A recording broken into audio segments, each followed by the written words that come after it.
Now, fortunately, no one in here is a procrastinator, right? The three reasons why we typically procrastinate are, number one, something else comes along that's more fun. Number two, we're not in the mood.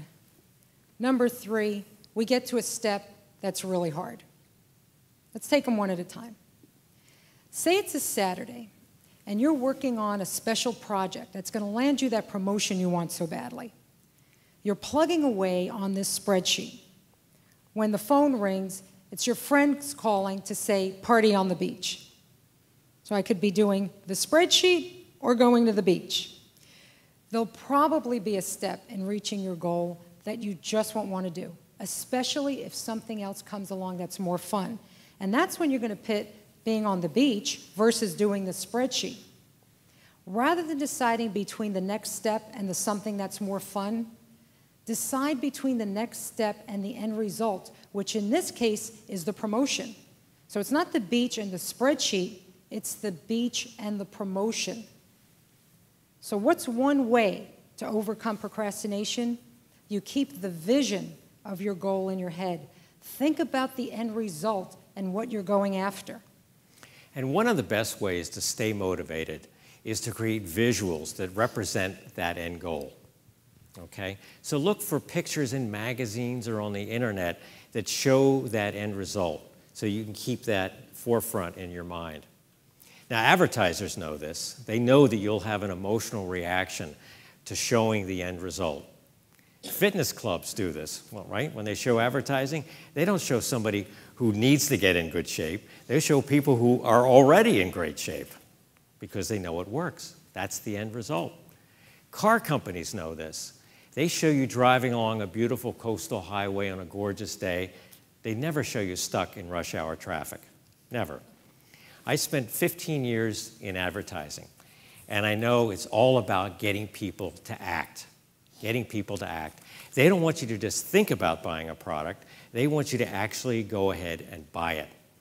And they're going to incent you to do that. So if you're looking at an ad for Disney World, for example, on television, there is always going to be on the screen an end date for that promotion because they want to incent you to act right away.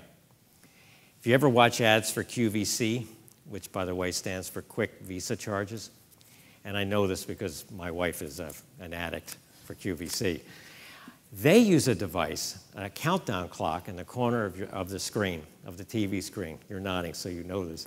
And it shows you how much time you have left to order that product before they move on to the next product. So create your own countdown clock by coming up with visuals that represent your end goal and that will keep you motivating to take the next step towards your goal. Now, another way procrastination crops up is that you get to the next step in your plan and you say, I'm not in the mood today.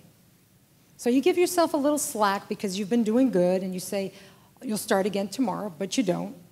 You'll start again next Monday, but you don't.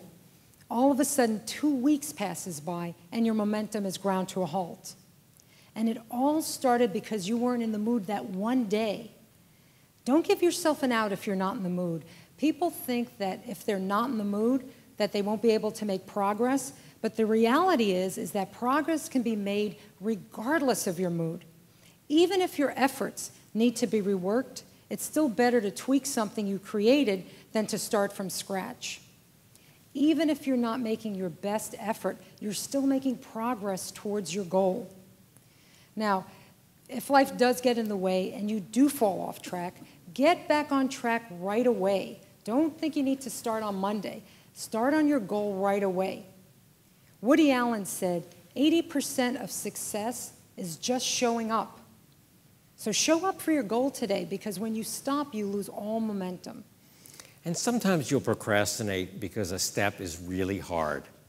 And if that's the case, break that step down into shorter pieces and focus on one of those smaller pieces. Or break your program or your goal down into shorter work sessions because working on something for a shorter period of time can make it seem more doable.